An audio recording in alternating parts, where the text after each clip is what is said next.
Hi, okay, looks like more people have come. I've got my pen.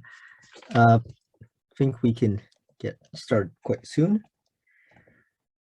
All right, let me first preface this before we get to some more concrete math today. Just a few notes, a few remarks on, well, AMC. So we do have quite a wide audience tonight in the sense that people are at different levels, different ages, they have different goals in terms of AMC or any goals regarding competitions. But we all have to note that if you're planning on taking the AMC series, we all have to take the AMC. We all have to do our best on the AMC, and it's no less important for anyone who has passed AMC before. You still have to do it again. So take the AMCs seriously. There's a slight exception to everybody has to do AMC. That's if you qualify from USAMPs. That's the only other option to bypassing AMCs, but it's still in your interest, for that matter, to take the AMCs, do well on them. So we all have to take the AMCs, and we have to take them seriously. I can speak for myself that this year would be my 9th year, so I'm quite old. It would be my 9th year taking the AMCs. So I do have some experience for myself, but every year it's still fresh, still requires a bit of work, at least some work, and going into the test, you should have a positive attitude. So as for myself, I have some experience with AMCs. I've excelled on AMCs before. Now I can't say that my results are the best, but I think with much test-taking experience and having done AMCs so many times, I think I can still provide some useful insights. But you can all take a disclaimer, which is it seems that, well, I don't necessarily score too high on the AMCs. So there's something you might do differently. That's very welcome. Okay. A few more notes on test taking. The AMCs are a test where fluency is very important. And when you go into the test, you have to remember it's quite a speedy test, unlike, say, AME or other tests in the AMC series. And maybe one of the more important factors, well, it really depends on what you're aiming for, but I think universally time management is a big deal in AMCs. You want to get good at pacing yourself in the test. Don't get bogged down at a question. If need be, you try to skip around and look for problems you can do. Watch the clock, and when you do problems, try to use your scratch paper wisely. So have good organization with your scratch paper. If you've got too many pieces of paper, then flipping around those pieces of paper could be quite clumsy. That's just speaking for myself. But you also want to have enough paper. Don't be afraid to use too much paper. And just practice a couple times. I know the AMCs is in a few days, but you've got a weekend. Take a practice test to get that fluency, to get that sense of the test, and be alert when you take the test. Okay, so you want to read the problems carefully. You want to avoid misreading. That's apparently a common cause of errors. Also want to look out for traps, which sometimes AMCs are notorious for. All right, so that out of the way, let's, I'll get screen sharing. So what I did for today was I took a look at, whoops, the date should be November 5th, not 9th. I took a look at, because, well, we've got 90 minutes today. We've got quite a few people here, and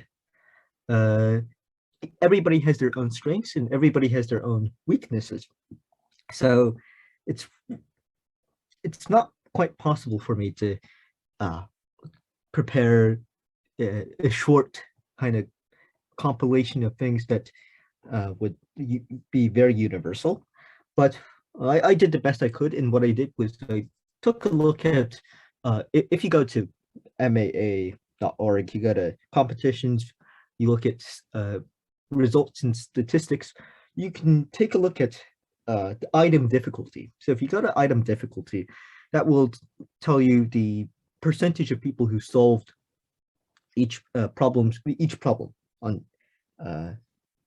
each past test. So you have this for not only AMCs, I think, but you also have this for AMEs.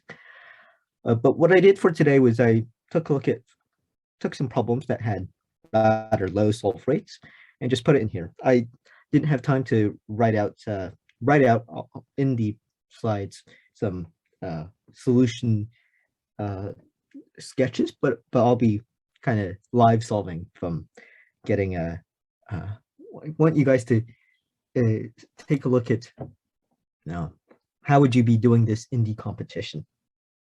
So that's the idea.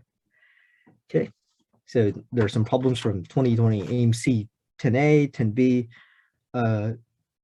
You have many other tests to practice. There, any one test should be fine. Get used to, by the way, doing problems with a printed test. This will be quite a change from last year when, of course, you did this online. Okay. With that said, let's jump right in. So there we go. First question, with I didn't record the solve rates here, but had a rather low solve rate compared to problems around it. All right, what is the median of the following list of 4,040 numbers? Got a list of, you see 1 to 2020, 1 squared to 2020 squared. Okay, here's how I would do it. So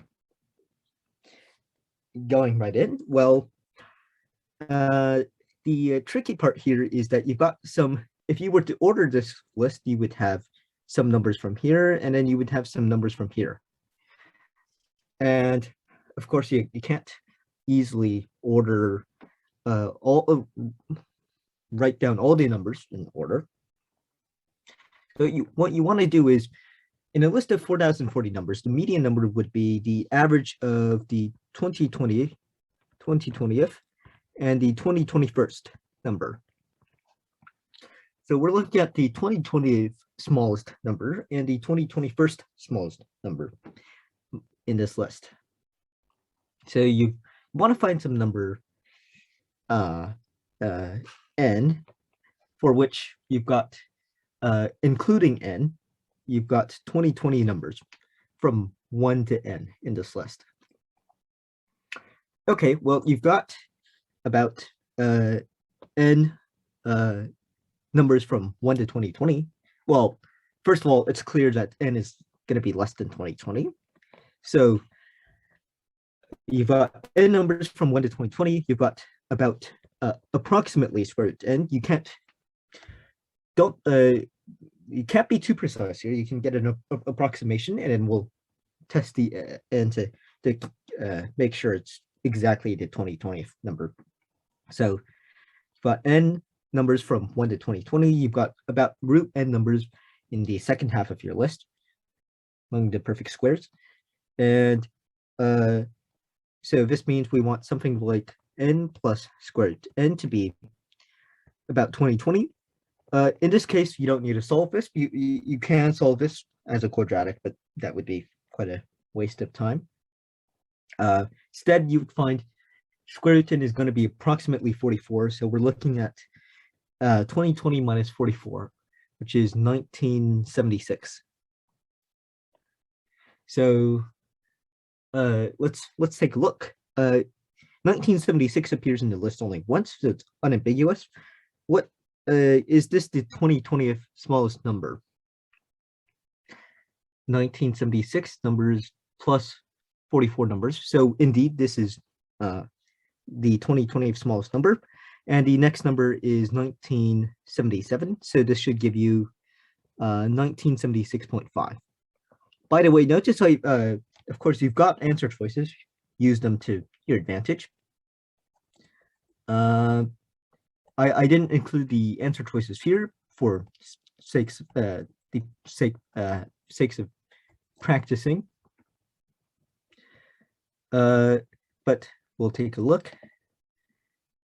And the answer is indeed 1976.5. Okay. Let's move on. We've got a few more problems to go through. Okay. A note on timing, for example. So this is the number 8. It's one of the number 8 on the AMC12, number 11 on the AMC10. It's one of the trickier questions of the early problems on the test. This is not me saying this is according to the statistics. And you want to allocate about a minute or so on average to these questions. In the test, you might want to find a few stopping points, breaking points. So you want to look at, for example, assess yourself at the end of the first 10 questions, look up at the clock, see how much time has passed, then determine your pace, as so on and so forth. Maybe you'd stop at 15 questions and so on. But okay, this was good, reasonable work for our first question. Number 2, so this is from the AMC12, not from the AMC10, but how many solutions does the equation tan of 2x equals cosine of x over 2 have on the interval 0 to 2 pi? Okay, well, first thing we would like to try is let's see what happens if we graph this. So I'll graph this above. We'll have we'll have half a period of cosine x over 2. So up to 2 pi, we'll have we'll have cosine of x over 2 will look like this, and tan of 2x will have, as a matter of fact, 4 periods of tan of 2x. That's so. This brings up to another good tip about taking AMCs. That is, notice how I just mentally worked out that there's half a period of cosine x over 2 and 4 periods of tan of 2x. That's fine. That's not too difficult of a thing to do. But when you're in the test, it's often these kinds of mental assumptions that you make, things that you just work out in your head that might be incorrect. So when you do such a thing like that, you want to have some mechanism for checking. For example, in this case, can we check that our graph of cosine of x over 2 is correct? Well, cosine of 2 pi over 2, that's -1. Cosine of pi over 2, that's equal to 0. Yes, we're quite sure.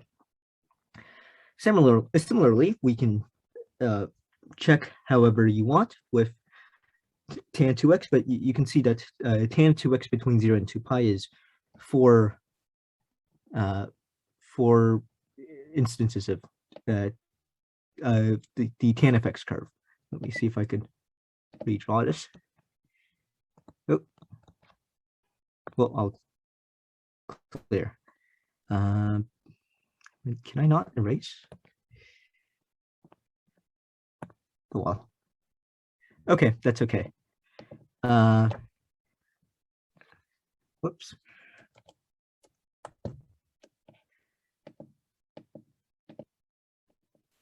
Okay. Here. Okay, and in this case, the important thing is tan of 2x is 4 curves. They're monotonically increasing. Cosine of x over 2 is monotonically decreasing, so we expect there will be 4 intersections of the 2 curves. And we'll should have this handy. Here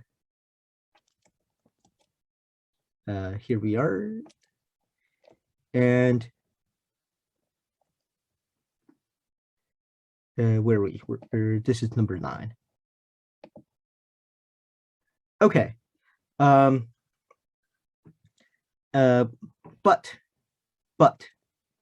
we have to be careful here. So actually, okay. So tan of 2, the graph of tan of 2x actually starts.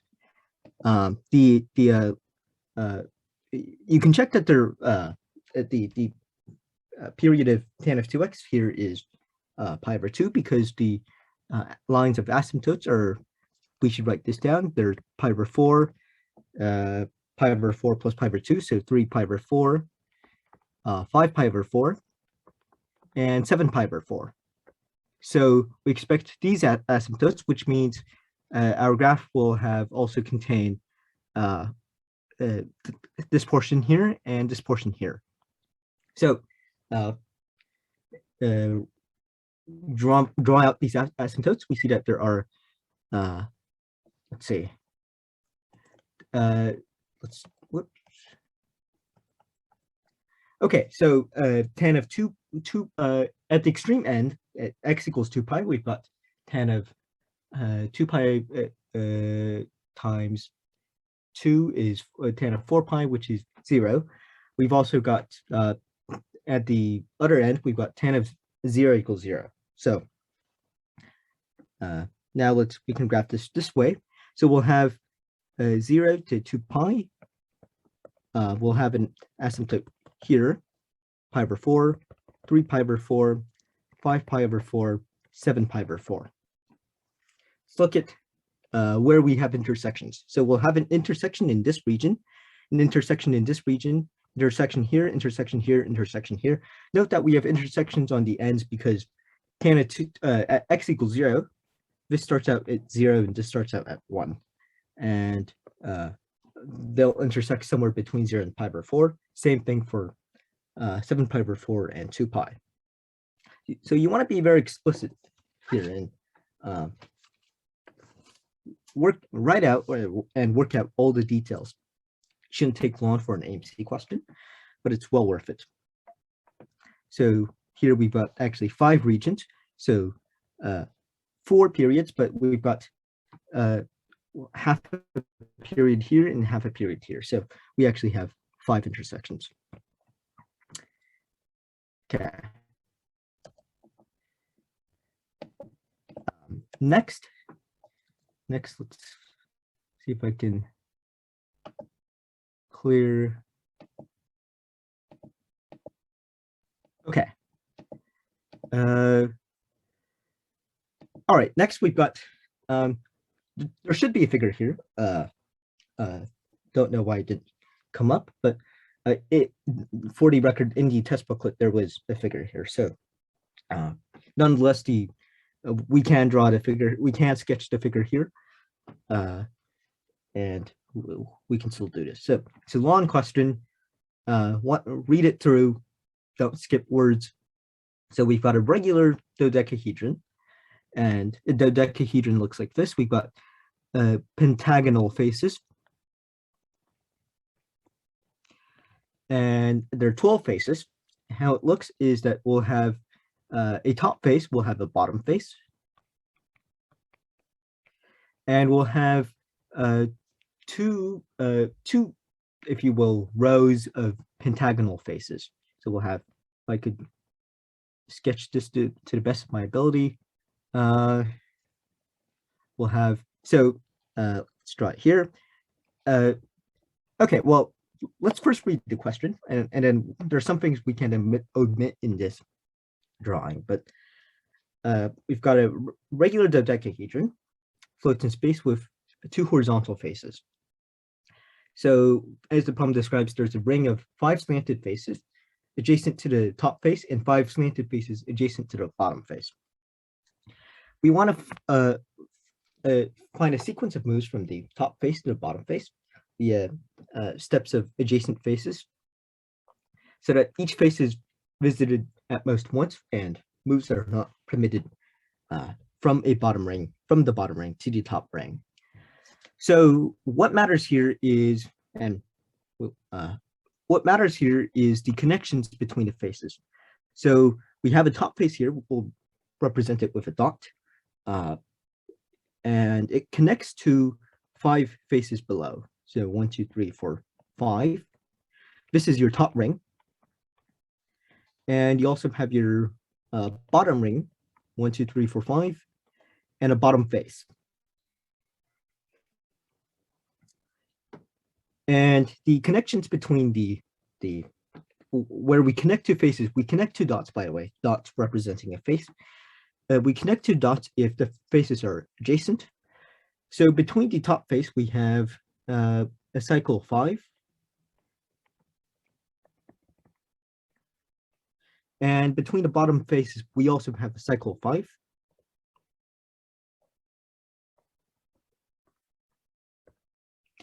And all the bottom faces connect to the bottom vertex. A big question that one thing we've left out in this graph is the connections between the top ring and the bottom ring. So how do those work? This would be a lot easier if you had the diagram handy, but it turns out that you'll have connections as like this. So these are 2 vertices in the top ring, 2 faces in the top ring, 2 faces in the bottom ring, and they'll connect like this. So you can imagine this extending cyclically, where 1, 2, 3, 4, and we've got one more vertex. And this connects to here. In the bottom ring, we've got one more vertex here, and this connects to here. So time to count now. From the top face, we've clearly have 5 ways to get to the first ring. Now, suppose we've gone to vertex here. Suppose this vertex on the first ring. Now what we want to count is how many ways can we get to the next ring. And we have to be very precise in what we're trying to count here. We're trying to count the number of ways. We're going to count paths starting from this vertex here, starting from the vertex where the face, if you will, we're currently at, and we'll end this portion of our counting when we first reach the second ring. So note that we can't visit a face twice. And so we're going to visit faces in the first ring, and then we'll jump to the second ring and we'll never return to the first ring. So how many paths are there in just the first ring alone? So the path will start at this vertex. It will end at one of, actually, the path could just end here and jump to a vertex below, or it could end at one of the other 4 vertices. So this is the tricky part here. Either you could not stay at the top ring and jump below. So that's one possibility. Or for each of the other 4 vertices, you can go clockwise or counterclockwise to that vertex. For example, we're looking at paths starting from this vertex and ending at this vertex. we could have a path in this direction, or a path in this direction. So that's 9 paths on this level times 9. And to get from the top ring to the bottom ring, that's 2 ways times 2. Same thing for the bottom ring. We've got 9 ways to travel on the bottom ring. And finally, 5 ways to get to the bottom vertex.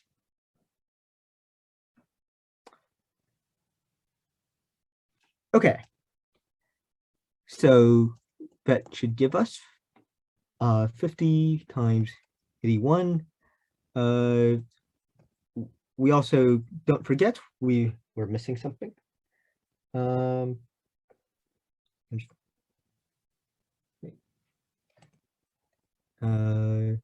So that should give us, I'll take a look at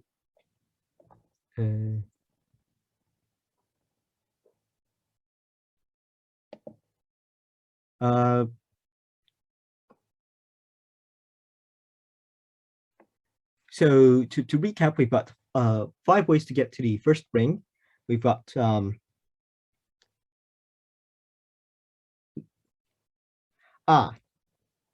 no, of course, there's no times 5. There we go. Erase this.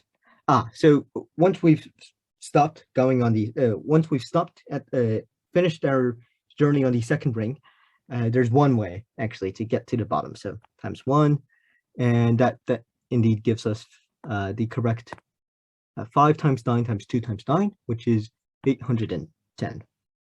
1 being the number of ways to get from our vertex to the bottom vertex. So that's 810. The answer choices here, by the way, were if I could pull this up. Whoops. So I'll read you the answer choices: 125, 250, 405, 648, and 810. Seeing the answer choices 640 and 405, they're quite apparent what they are. The intended traps are 640 would be if you had 8 instead of 9. So if you did not consider the possibility of not traveling on the first ring or on the second ring. 405 is also the number if you admitted that there are 2 ways to get from the top ring to the bottom ring. So when you see that there are answer choices corresponding to traps that you noticed, that's a good sign, but that's not does not necessarily mean that you haven't missed something. But just nonetheless, be aware, be very alert, and check all your assumptions, basically. All right, it's clear. So next, number 17, AMC 12A. So we've got the graph of y equals log x, something like this. And the x coordinates are of some point on the graph are consecutive positive integers. The area of the quadrilateral that we form is log of 91 over 90. So what's the x coordinates of the leftmost vertex of these 4? So the idea is we've got some 4 vertices here corresponding to n comma log n. If I could get a thinner pen, that would be nice. There we go. Not that thin. That should do. Okay, that should do. Log of n plus 1, n plus 2, comma, log of n plus 2, and n plus 3, comma, log of n plus 3. So given 4 points in the coordinate plane, given their coordinates, how do you find the area?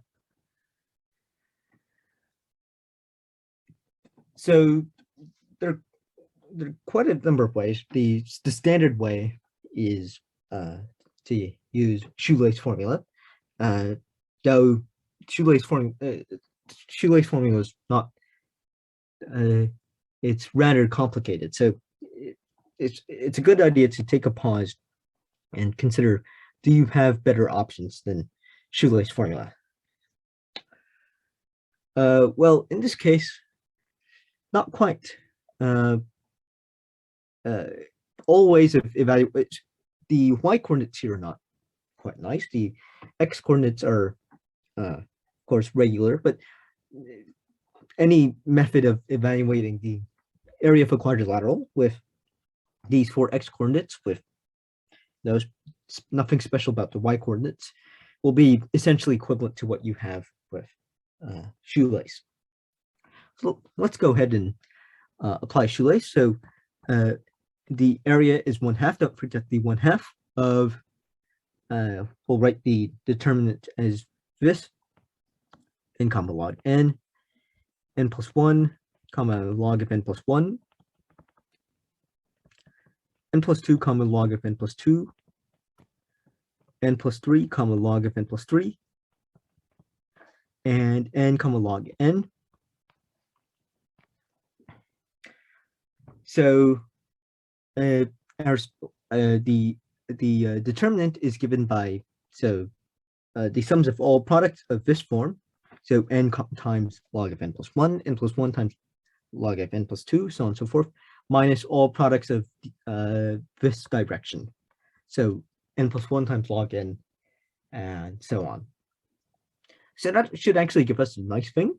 Let's write this out, because we're taking the AMCs, and we should.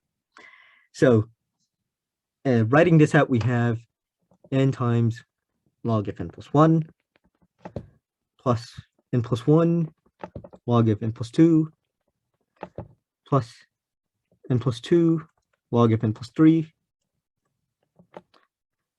plus n plus 3 log of n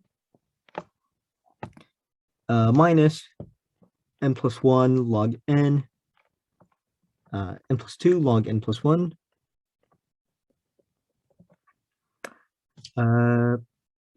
n plus 3 log of n plus 2, and minus n log of n plus 3. And we're going to combine terms as follows. We'll take a look at all the log n's. We have n plus 3 log n minus n plus 1 log n. So that gives us 2 log n. What about our log of n plus 1? We've got n times log of n plus 1 and negative n plus 2 times log of n plus 1, so minus 2 times log of n plus 1. Our n plus 2s, log of n plus 2s, we've got negative n plus 3 and plus n plus 1 log of n plus 2, so minus 2 log of n plus 3. And n plus 2 log of n plus 3 minus n log of n plus 3, so 2 times log of n plus 3. Sanity check here. So first of all, we're going to divide out the 2. Also, it's a good time here to pause and take a sanity check. We do expect the area to be small. The 4 points are nearly collinear, and this is going to be especially small as n grows large. So is that the case here?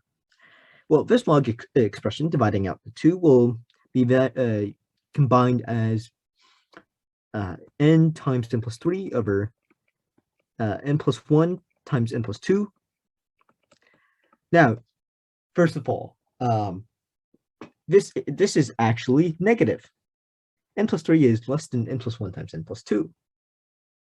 So first of all, why is that?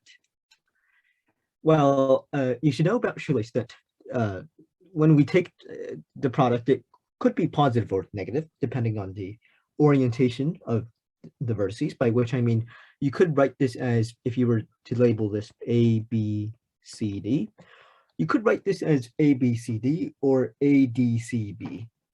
And depending on this is whether this is clockwise or counterclockwise. In this case, we wrote it clockwise, so we do expect it to be negative. But if you get a negative thing, that's not to worry. You do want to check that your expression is correct, but in this case, we did get a negative expression as expected. So the actual area should equal log of n plus 1, n plus 2 over n times n plus 3. This indeed is, the inside of the log is indeed something slightly greater than 1. So log of it is going to be slightly greater than 0, as we expect. As n approaches to infinity, moreover, it decreases, and the area, of course, also decreases. So now we just need this to be equal to log of 91 over 90. The fastest way to doing this is, well, expand this out. This is n squared plus 3n plus 2 over n squared plus 3n. We expected this constant difference between the numerator and denominator, by the way, because that is why we'll have a ratio of 1. Although I guess it does not necessarily have to be a constant difference, but it indeed is a constant difference. So something plus 2 over something equals 91 over 90. So this should equal 182 over 180. And that will give us n times n plus 3 is 180. So the x-coordinate n is equal to 12. So lo and behold, we get n equals 12. Which will, I'll always check to make sure we are, this was problem 17. There we go. Yep. So I see a comment here. Which formula is this? Yeah, this formula is the Shoelace formula. So, in fact, I could, okay, I'll clear the slide and write out Shoelace. So,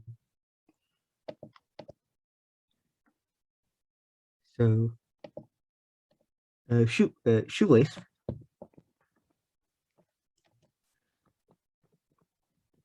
And what this is that, say you've got points x1, y1, x2, y2, so on and so forth to xn, yn in the coordinate plane.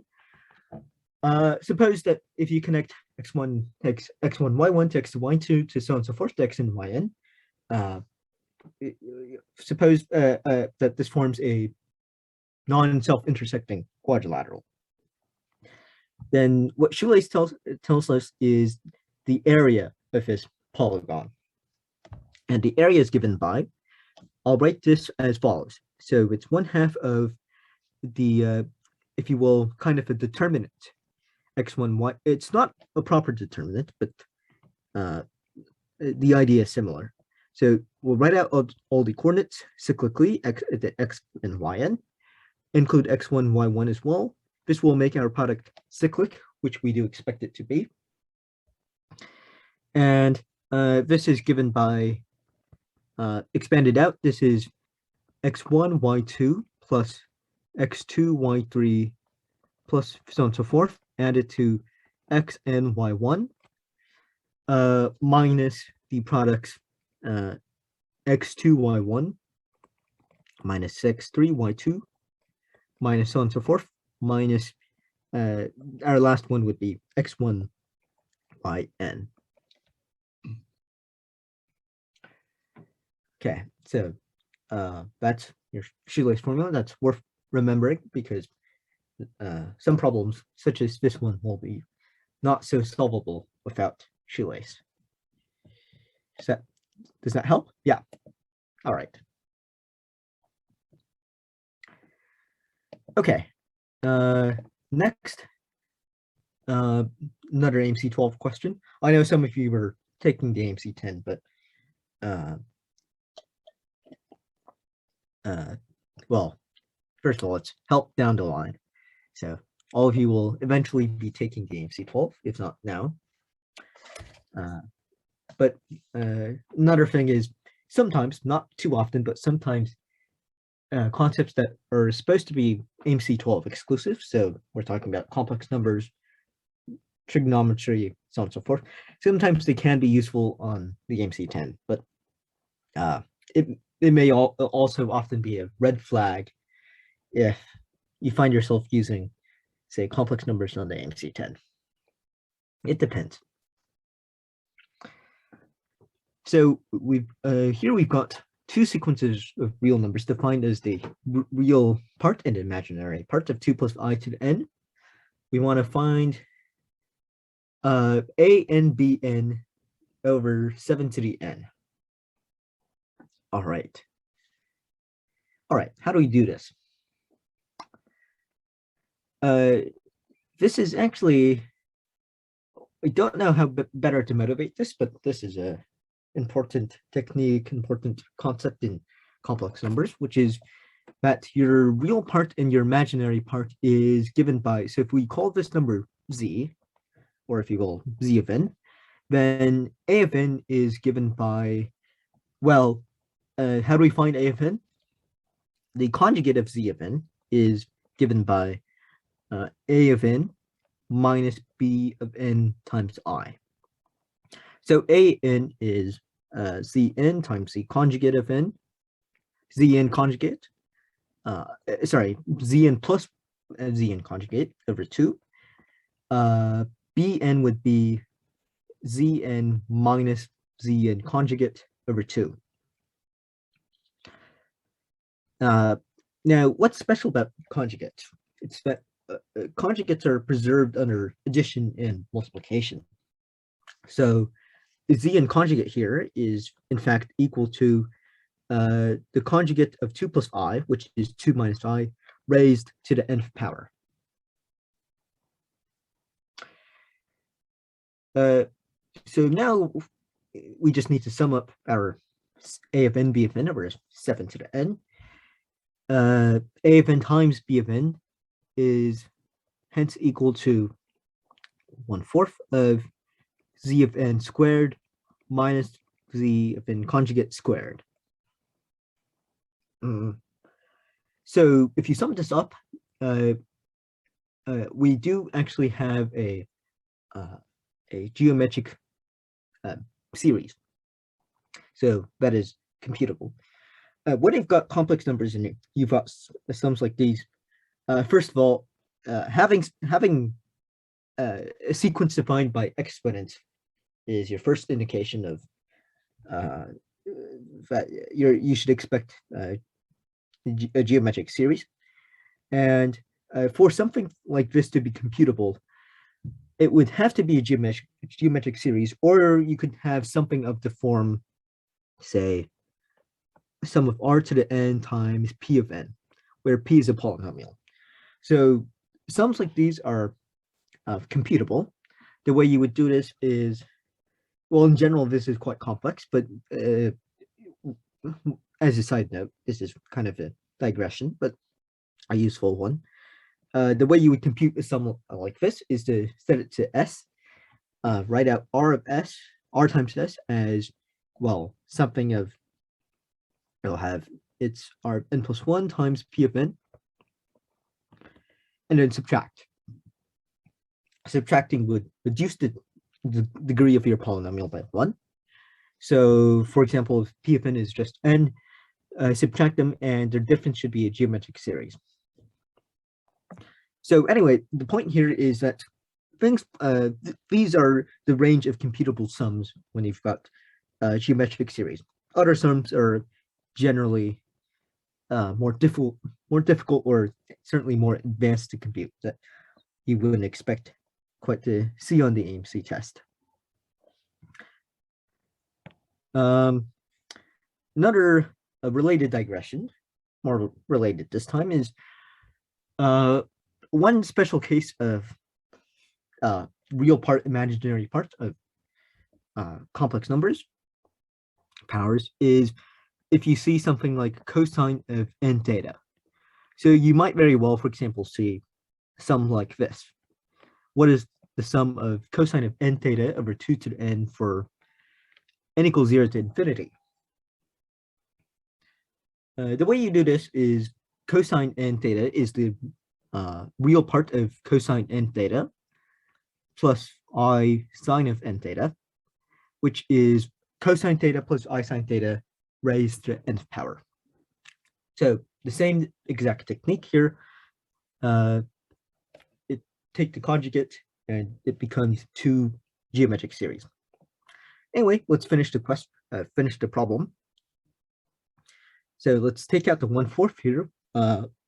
Now you've got sum of z of n over z of n squared over 7 to the n. So first you've got the sum of n equals 0 to infinity of 2 plus I squared over 7 to the n. Then you subtract n equals 0 to infinity of 2 minus I squared over 7 to the n. And your rule of the sum of a geometric series starting at 1 with a common ratio of r is the sum is 1 over 1 minus r. This holds for not only real numbers r, but also complex numbers r. So you evaluate this. So you evaluate, in our case, well, 1 over 1 minus this number. Well, we will have to deal with this. So that's all right. 2 plus I squared is 4 minus 1 plus 4I. 3 minus, so it helps to have more scratch paper, but this is fine. So 3 minus 3 plus 4I, excuse me. Does that make sense? To right. That's correct. And one way, by the way, that I just used to check my answer was looked at the conjugate. Looked at the magnitude. Magnitude of 2 plus I is root 5. Magnitude of 3 plus 4I is 5. And that gives us a bit of confirmation that it's correct. So 3 plus 4I over 7. 1 minus that. So let's just write this out here. That is 4 minus 4I over 7. Here we've got 3, the square of 2 minus I is, 3 minus 4I over 7. So 1 minus that is 4 plus 4I over 7. That seems correct. 1 over 4 plus 4I over 7. And so it's 7 over 4 minus 4I. Let's erase some stuff from here. So we'll work out the calculation above. So 7 over 4 minus 4I minus 7 over 4 plus 4I. This is equal to, there are several ways you could do this, but in this case, you can just combine the two fractions, multiply the denominators, because the denominator's product is a real number. It's in fact equal to 32. And the numerator is 56I. So this is now a lot of mental math here, not too advisable on the test, but for limits of writing on Zoom, this is what we've got. 7 over 4I. Now don't forget your 1 over 4. you multiply your 1/4, and you should get, whoops, you should get 7/16i.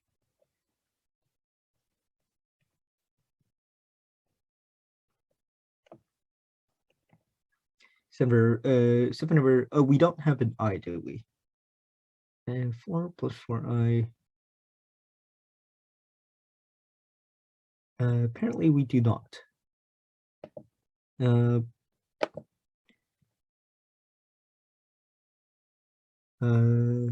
Yeah, right, there should not be an I here, but otherwise this is indeed correct. Is it 7 yeah, so it's 7/4, and multiply your 1/4 to get your answer of 7/16. See, chat. You should have divided by, yes, there we go. Divided by 1/4i, yeah. 1/4 c and squared. Yeah, that is right. Here, so we should have had a coefficient of 1/4i here. Okay, and that is why we'll have 7/4i times 1/4i, which is 7/16. We should, let me think this through.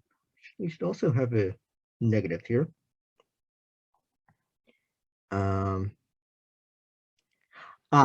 Because so b of n here has a coefficient of I here, and when we divide by so that means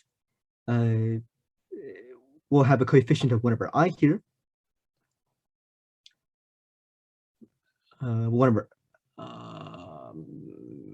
Yeah. Okay, and that works out here. So times I, and you'll have 7/16. Okay. So that's how you deal with these types of complex number questions. So there are a lot of these kind of techniques that are especially prevalent in later AMC questions. It's not, there are many of them. There are not too many for me to go through them comprehensively today, but just take a look at, I think you'll get through, you can kind of find and review all of these techniques by going through some of your past tests. I know there might be a bit too late to do it now, but you can still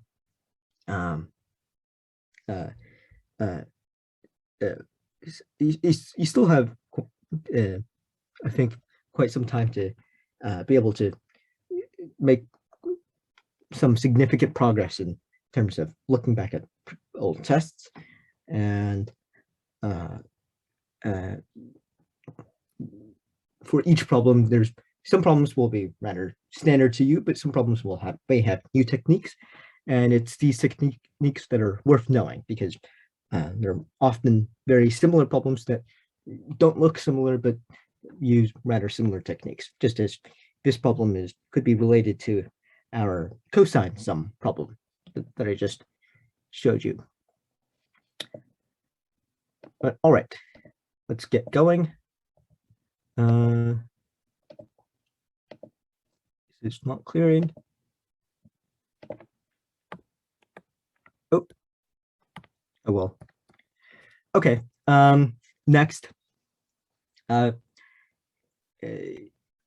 Here we're moving on today. AMC10B, a few problems from AMC10B, 12B, a few problems from there. So we'll start from early, and we'll go through an increasing problem number order, in order of increasing problem number. All right, here's one of them. How many ordered pairs of integers xy satisfy the equation x to the 2020 plus y squared equals 2y?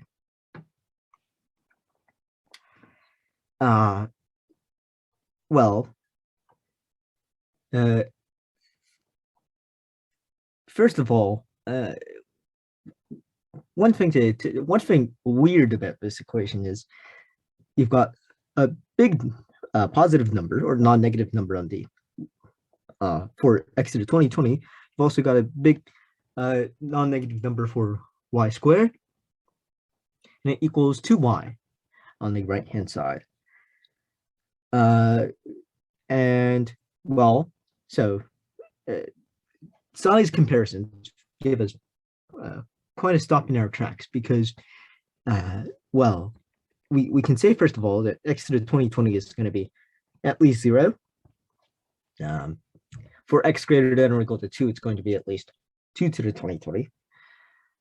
And so that means that we'll need to have y squared, whoops, apologies for this. We'll need to have y squared is less than or equal to 2y. So how many numbers y would satisfy that? Well, y equals, the only numbers that satisfy this are y equals 0, y equals 1, or 2. So you want to be methodical here in counting solutions. Let's count them by y value and don't miss out on any numbers x that work. So y equals 0, we've got x equals 0, y equals 1, x to the 2020 equals 2 times 1 minus 1 squared. So x to the 2020 equals 1, x equals plus or minus 1. And y equals 2, same thing, x equals 0 is your only solution. So that tells you that you're going to have, you should expect 4 solutions. And we'll pull up this.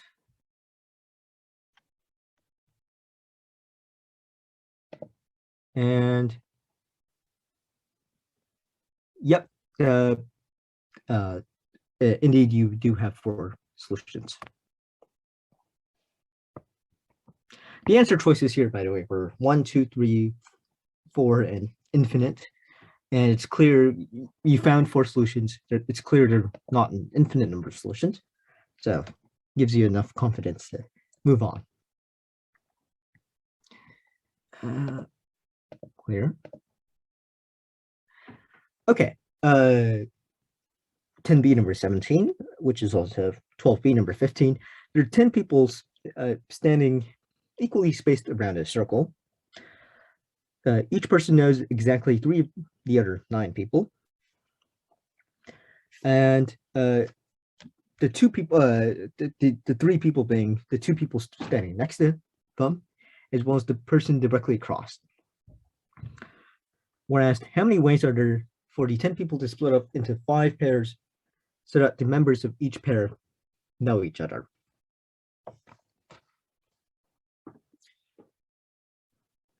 Okay. So let's take a look. How do we so if you can imagine visually, let's draw 10 points. It's 3 well 1, 2, 3, 4, 5, 6, 7, 8, 9, 10. So what we're looking at is we'll connect pairs of people if they know each other, and the connections are like this. Oh, wrong one. There and there, and as well as these connections.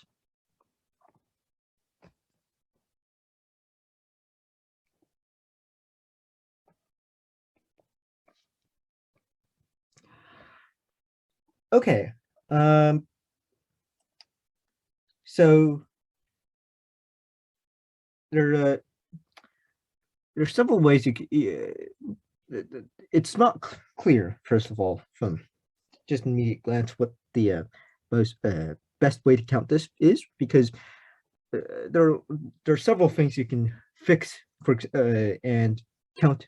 There's several ways you can break this into cases and count cases. For example, you might say, what if we've got count by the number of pairs of people that the number of pairs of people that are standing next to each other, or we can take a look at the number of pairs of people standing directly across from each other. And I propose to you that looking at number of pairs of people standing across from each other is a good idea here. And the reason is, well, our cases are, we can have everybody standing. So we can have 5 pairs of people that are standing across from each other. Clearly, that gives one way. Can we have 4 pairs of people standing directly across from each other? Well, no, because that leaves out the 2 people that leaves out are standing directly across from each other. So we can't have 4 pairs. We can have 3 pairs though. And the insightful observation here is that if you pick 3 pairs of people, then the people you haven't chosen are 2 people as well as the people directly across from those 2 people. So in the case of 3 pairs of people standing directly across from each other, well, this is something we can count quite, that is certainly at least countable. We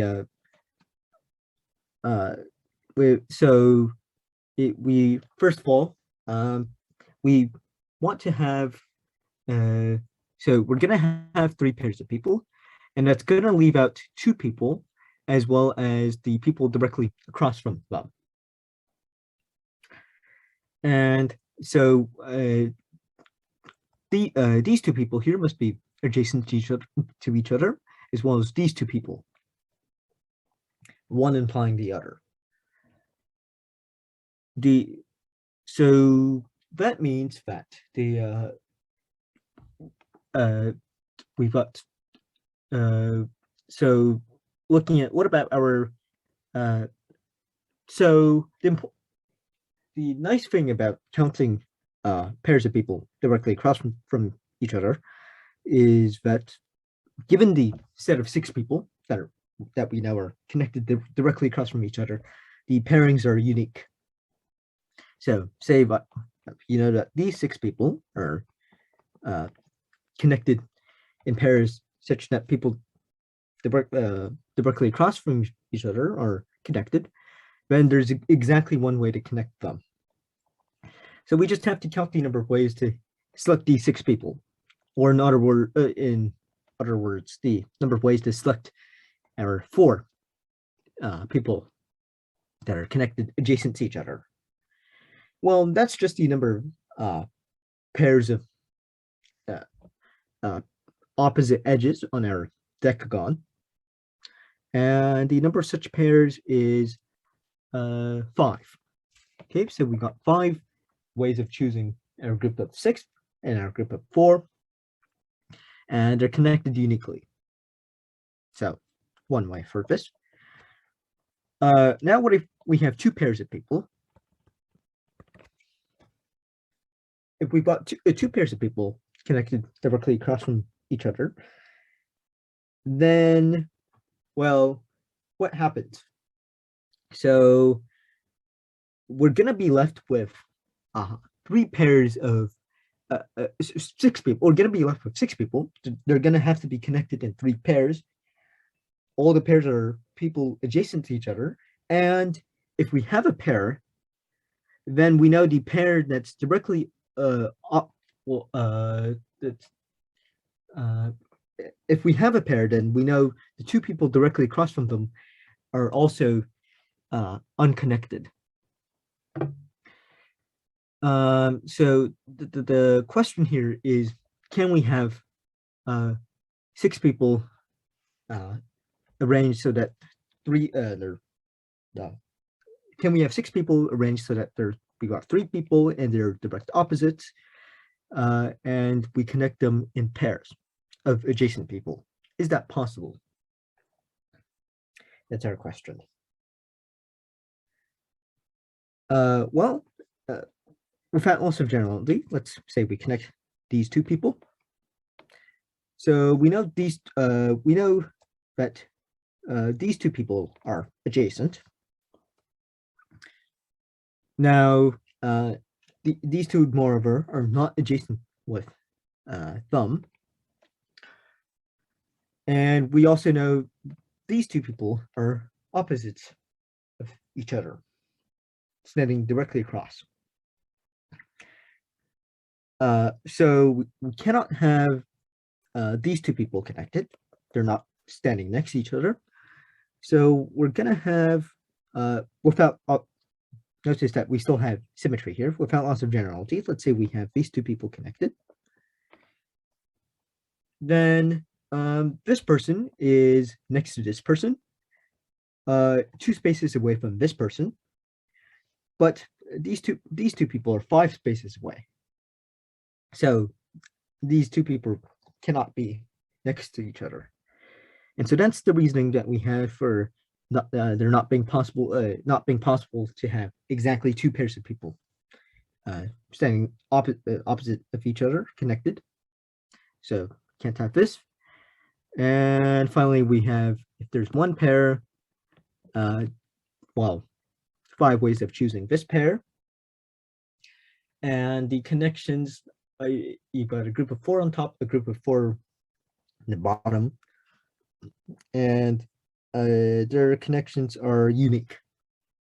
So 5 ways. And of course, if there are no pairs, then if everybody's connected adjacently, then there are 2 ways of connecting people. So 1, 5, 5, and 2 should give us 13 ways of connecting people. Okay. Well, let me see. I should probably reshare my screen here with just see. Oh, okay. Whoops, our annotations disappeared, but are you guys seeing this screen? Just curious what you guys are saying, because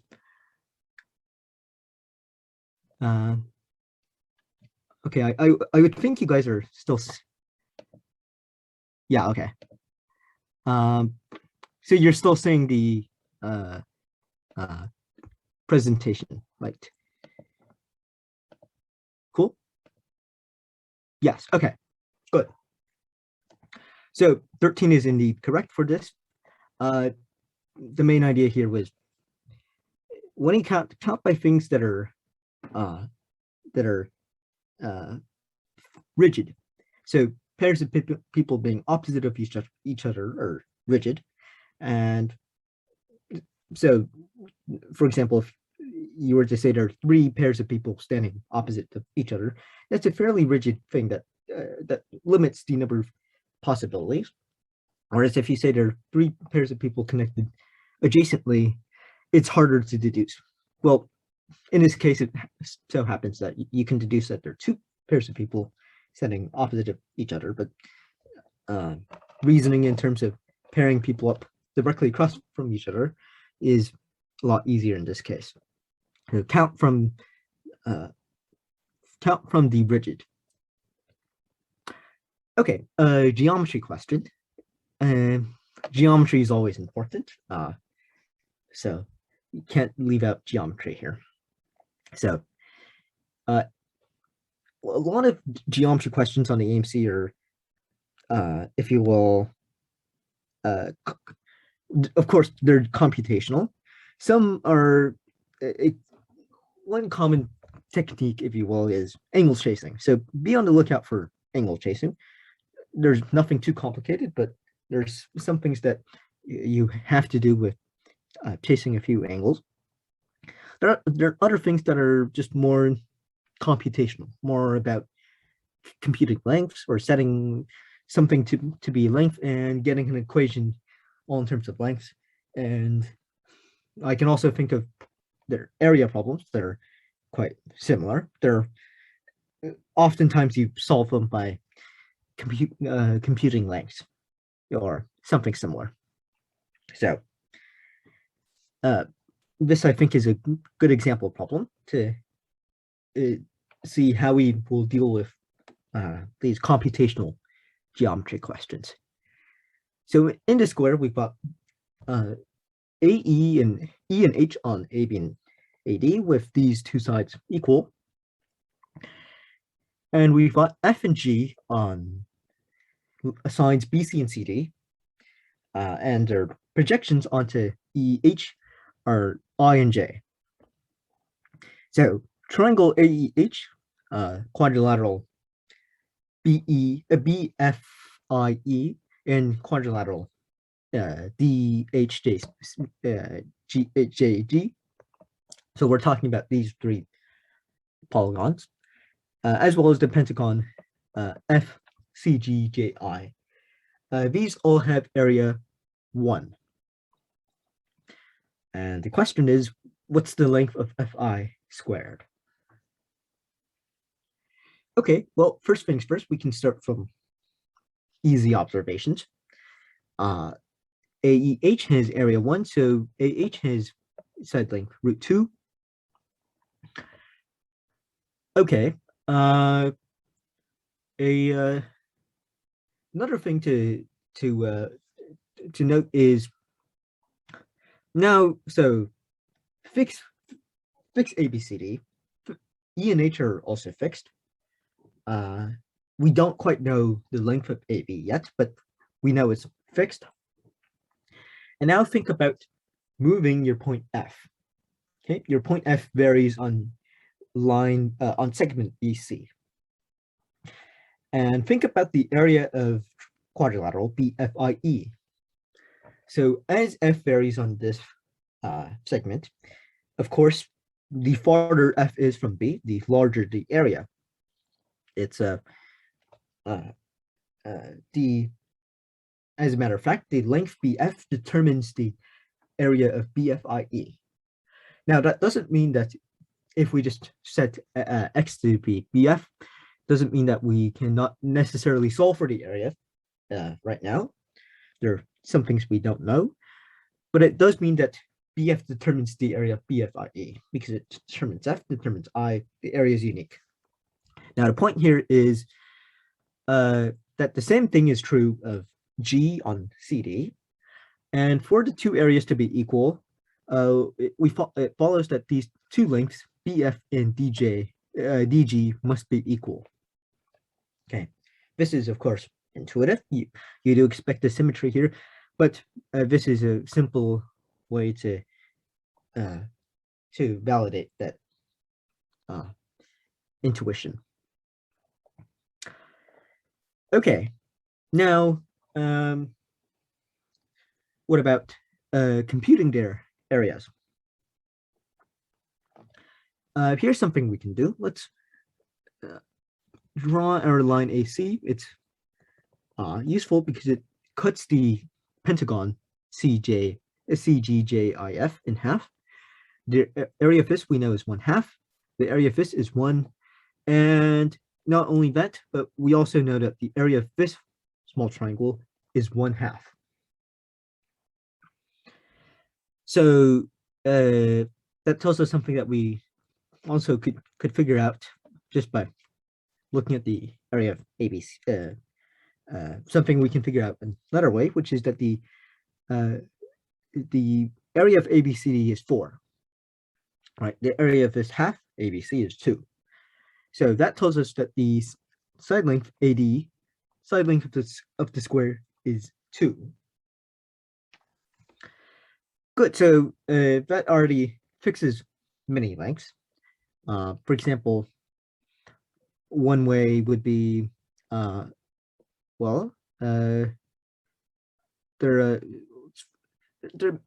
see, what's the cleanest way to do this? you've got this length, which is root 2 over 2, and this length consequently is, sorry, it's not root 2 over 2, it's equal to 1. Whoops, eraser. All right, so this length here is equal to 1. The length of the diagonal of the square is 2 root 2, so this is 2 root 2 minus 1. Now, you could solve for one conceivable, so a conceivable way of solving this is, well, the only variable here is the location of f. There's only one thing not known in this diagram, and knowing that location of f would determine all of the other lengths. It's just a matter of, for example, if you set bf to x, then there's still quite some work to do in terms of finding the length of if and then finding the area of cfi, if you will, m from this point. So let's think. That's already a method that seems to work. Let's see if we can find something cleaner than that. So let me erase one. Okay, so we have a trapezoid, and we also have BEIF, which is has area 1, but it's, how would we compute the area of BEIF? That's our question. How would we compute this? Well, an observation to make about BEIF is, so first of all, this is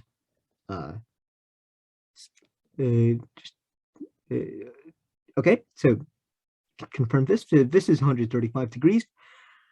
And so if you think about this, you've got point E, point B, often helps to draw part of the diagram out. Got a point F. And what you simply have is, well, you've got this segment, which is at 135 degrees, and you've got from horizontal, and you've got the perpendicular from F to your to EI.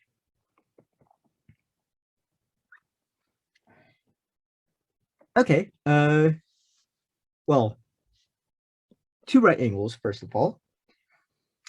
It's cyclic, that we know. The question is it true that BE equals EI and BF equals FI? It's our question. Is that the case?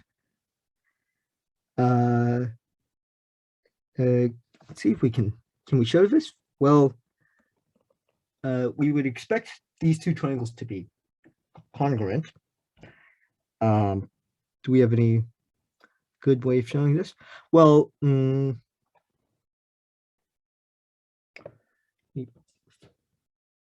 me think. It should be, so this quadrilateral is unique up to scaling. Well, we also know the side length EB, so it's unique, completely unique. This is 90, 90, 135, so this is 45. And is this a kite? That's our question. Is this a kite? I think. I believe it is, but how do we show this?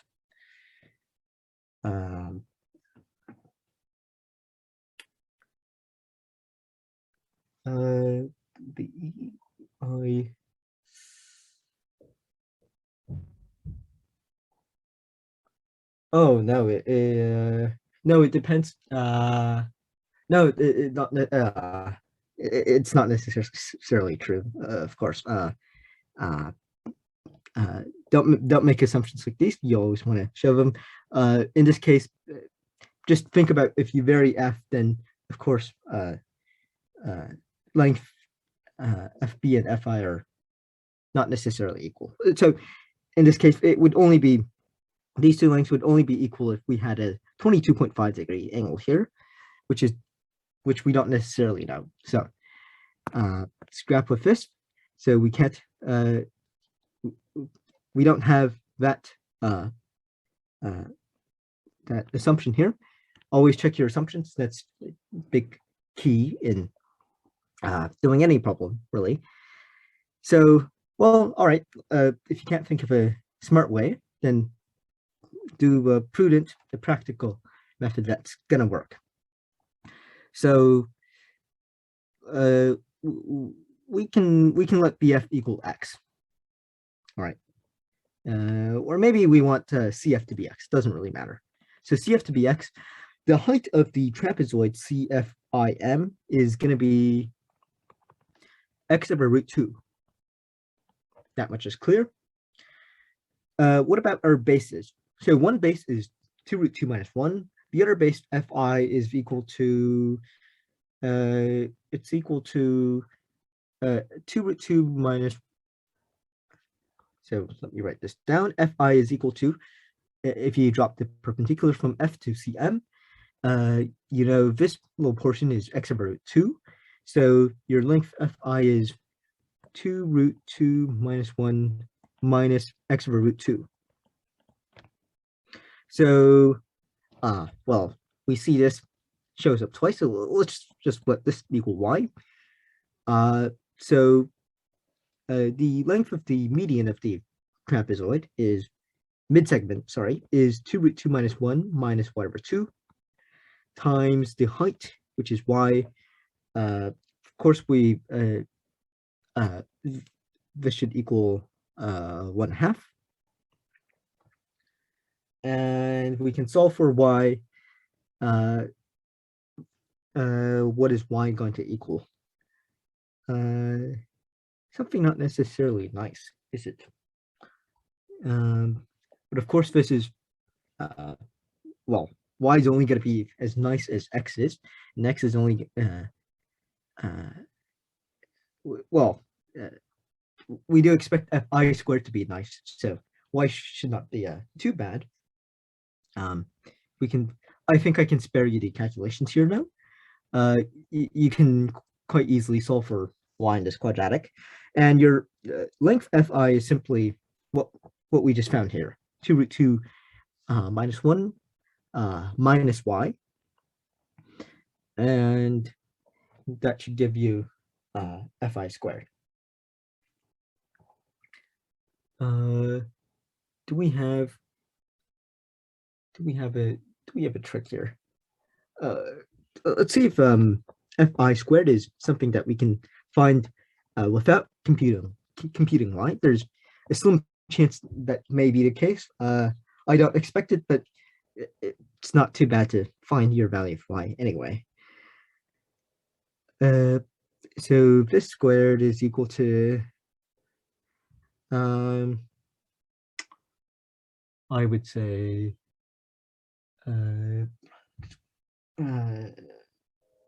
yeah, probably not. Okay, but you can still find Y and find your square, find the square of Fi. I'm not too inclined to just go about and solve. I see we're also out of time. I'll spare you from watching me solve a quadratic. Let's see if we can go through one more. All right. The next one is good. Let's get through the next one. So you're out of time on the AMC. You're almost out of time. You flip the page and you see there's number 23. And lo and behold, there's a long question, really long question. Just reading it's going to take you 30 seconds. Just maybe a good portion of the time you have left. You're not feeling maybe too optimistic about finishing this test. But you got to prepare for having a long question and do the best that you can. So let's see how we can approach these long questions. When you're in the test and you're kind of out of time, sure, maybe wise or perhaps better to just skip this and go to another question, but we're here to practice. We're here to prepare. Let's read this and work it out. So, whoops. We've got a square in the coordinate plane whose vertices are 1, 1, negative 1, negative 1. So 1 and negative 1. And we're considering operations on the square where we have, so L is a rotation 90 degrees counterclockwise. R is a rotation 90 degrees clockwise, so left and right. That makes sense. H is a reflection about the x-axis, and V is a reflection about the y-axis. So if I could label the points here, negative 1, 1, B, C, D. So each of the transformations maps the squares onto itself, but the positions of the labeled vertices will change. That much is clear. How many sequences of these 20 transformations will send all of their of 20 transformations from these 4? We'll send all of the labeled vertices back to their original positions. So let's analyze what happens when we impose some of these operations onto themselves. So first of all, if you randomly do R, L, R, H, and V, what are the possibilities that you're going to get? What are all configurations that you could possibly end up with? Well, A, B, C, D are still going to be next to each other. Its orientation may very well be changed. So one thing to note here is that this changes orientation. So this H and V, as they are reflections, they're going to change the orientation of A, B, C, D, whereas L and R will not change the orientation for A, B, C, D. And for each orientation, there are 4 positions of A, B, C, D. So this much is clear. We have 8 positions for our square A, B, C, D. Okay, well, the fact that we're back to our original position, original labeling, and our original orientation means we're going to have an even number of H and V. Okay. So the L and R are pretty intuitive what L and R do. Basically, if you use L 4 times, so L to the 4th, that means L, L, L, L, that's equal to identity, as well as R to the 4th. So just having combinations of L and R, it's pretty clear what arises from that.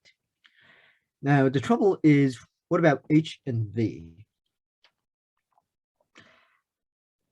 Well, first of all, the first thing we want to see is, can we analyze L and R and H and V separately? That means, can we just, if we have a sequence of L's, R's, H's, and V's, well, if our sequence was only consisted only of L's and R's, then yes, we can just count the number of L's and count the number of R's, and we'll know what the position of the square is. Can we do this though with L, R, H, and V? So the question becomes, so let's take L and H, for example. Same thing happens with R or V. So what do we get from LH? So first, rotate it counterclockwise, left. Okay, so you're going to have A, B, C, D, and then reflect it horizontally. So if you first had A, B, C, D, then you're going to reflect, and you're going to have A, B, C, D. Okay, what about HL? happens if you first reflect and then you rotate? Well, it turns out it's going to be different because you're going to have so if you first reflect, you have A, B, C, D, and then you rotate. So this was our point A, and then you rotate left. That's going to be by right A, B, C, D. So it's not the same. So we can't directly break this down into L's and H's. All right, let me erase some stuff to make some room. Really working on the margins here. Don't need to do this in the test. Okay, let's pick. What about H and V? What does a combination of H and V do? Well, H squared equals identity, B squared equals identity. That's clear. What about HV? What's the square that we get from HV? So now let's draw HV reflected. Well, one way you could do this better easily is just look at the orientation and look at your vertex A. So vertex A goes to, first it goes to where D is currently at, and then it goes to where C is currently at. So A is going to be down here, and the orientation is going to be preserved, right?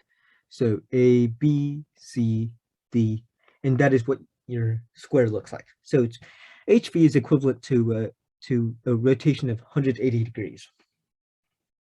Okay, that's a useful observation. Okay, so what do we know about our sequence? The number of H's and V's is even. Okay. We still have to see what do we do about a combination of HVs and LRs. So as first of all, a remark here is,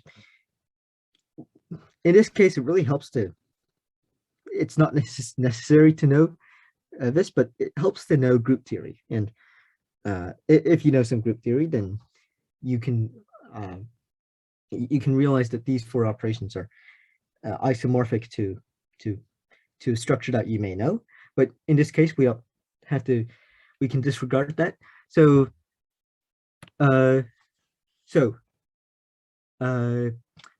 here's what we can do. So as we just said, we can just look at where vertex A goes, right? Because to determine what the position of the square is, you just need to know where point A is, and you just need to know what the orientation is. The orientation is easy enough. It's just the parity of the number of V's and H's you have. You just need to, instead of considering the whole square, just look at where point A goes. So L is point A goes to here. H is point A goes to here. And same thing, right? So L goes to here. V also takes a point A to that point, though differs for other points. So let me draw this out differently. So let's see here. So V swaps A and B, C as well as C and D. H swaps A and D as well as B and C. So after your sequence of R's, V's, and H's, what happens to, where does your point A go to? see. So can we see how we can analyze this? Well, it's the the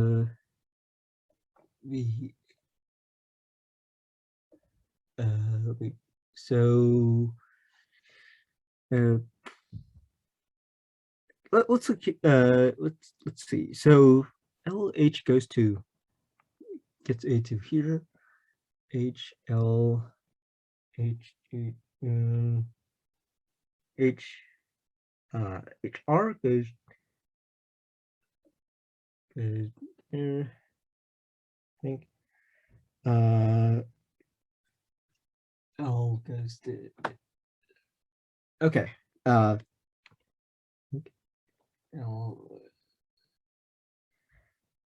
So where point A go to?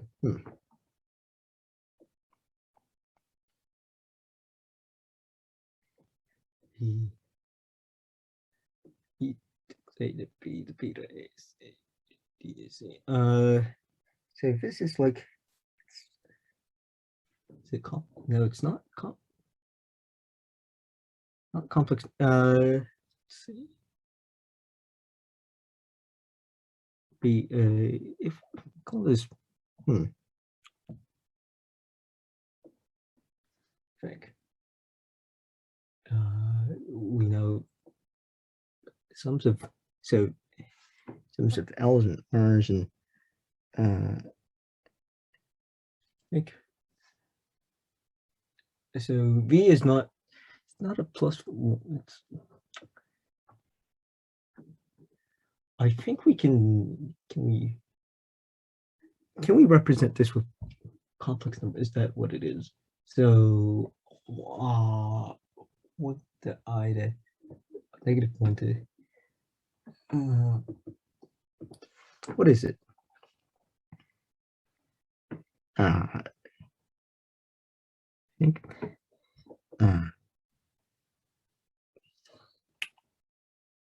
or teach. Let me see.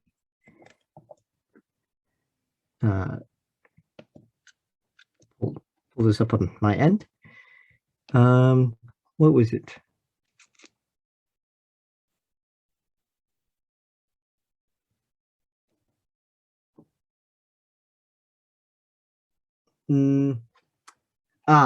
Here. Okay, here it is.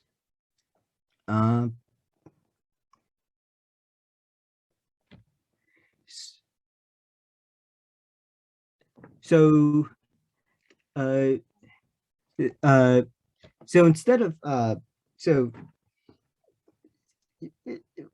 we can see instead of trying to get a condition on all your sequences of L's, R's, and H's and B's, it's not an easy task to do. But instead of that, let's look at this. So you're gonna after 20 transformations, well, what happens after, let's say, 19 transformations? There are, of course, four out of the eight positions. You have exactly one transformation to return yourself to the original starting position. In the other four positions, however, you can't return yourself to the original position.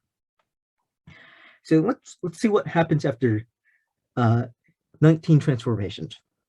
So we have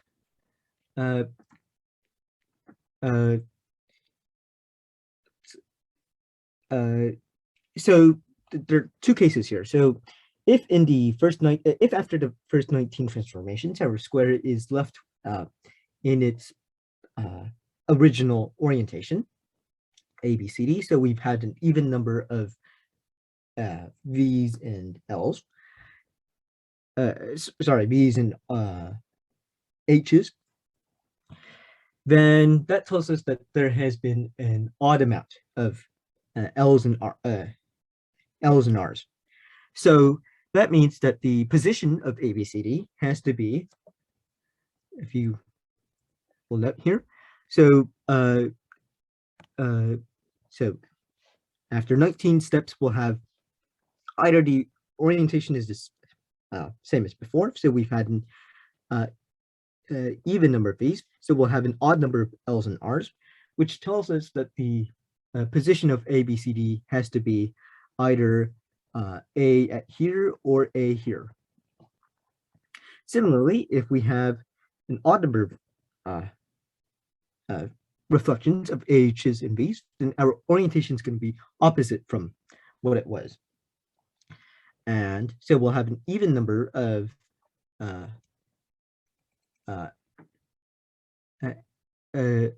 rotations.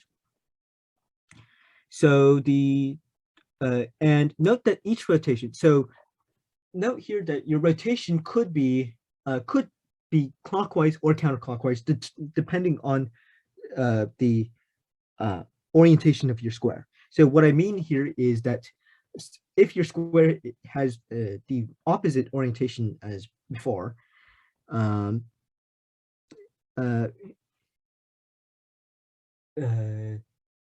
your see, so one way to illustrate this here is we can color the points as follows. So take these 2 points as blue points and these 2 points as red points. What we've just discussed here is that each transformation, so we're looking only at vertex A, each transformation is going to take A from a blue point to a red point. Okay, so after 19 times, A is going to be at a red point. It's going to be at either the original position of B or the original position of D. So that means that now you can see that regardless of what the square is, where A is, so regardless of whether A is at B or at D, and regardless of the orientation of the square, you're going to have exactly one way to get back. So that means that for each of the 2 to the 19, so 2 to 19, 4 to the 19,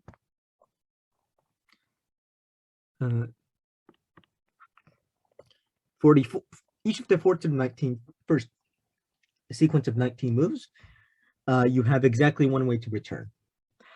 Another way to see, so that gives us our answer. Another way to see this, by the way, is that perhaps less rigorously, but another way to motivate this is just take a random sequence of 20 moves. There are 4 to the 20 such moves. And at the end, you've got 4 positions for the ending square. The 4 positions are, well, A has to be at a red point, and the orientation could be the same or opposite. That so we do expect, that does intuitively tell us that we do expect that a quarter of these sequences will end with the starting square, and the way to rigorously show this is, well, regardless of the first 19 moves, we're going to be at a position where one transformation will return us to the original. Okay, so 4 to 19 is our answer. That's it for today. Good luck to all of you on AMC. There'll be one next week. There'll be one the following week. So good luck on both. And we'll see you next Friday as well. But thanks for coming, and have fun.